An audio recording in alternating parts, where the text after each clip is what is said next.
এই সেদিন পর্যন্ত ভেবেছি সব ঠিক হয়ে যাবে। কবে, কখন, কেমন করে, কিভাবে ঠিক হবে, এবং সত্যি সত্যি কি ঠিক হবে, এবং ঠিক না হলেই বা কি হবে, সে বিষয়ে অবশ্য কোনো চিন্তা করিনি, কোনো ধারণাও ছিল না। শুধু কোথায় কেমন একটা আলগা বিশ্বাস ছিল। মনে মনে ধরে রেখেছিলাম একদিন সব ঠিক হয়ে যাবে।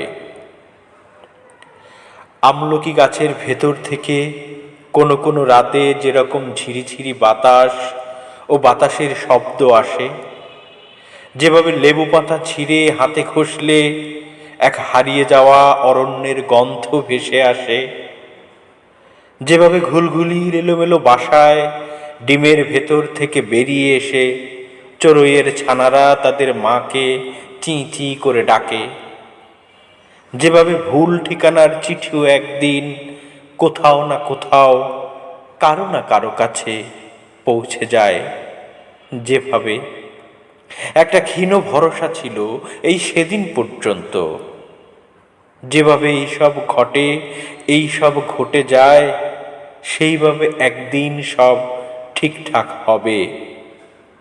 আমার কিছু করণীয় নেই, শুধু বসে থাকার অপেক্ষা। এখনো ভাবি একদিন সব ঠিকঠাক হবে, আর এও ভাবি কি ঠিকঠাক হবে, ঠিকঠাক না হলেই বা কি হবে।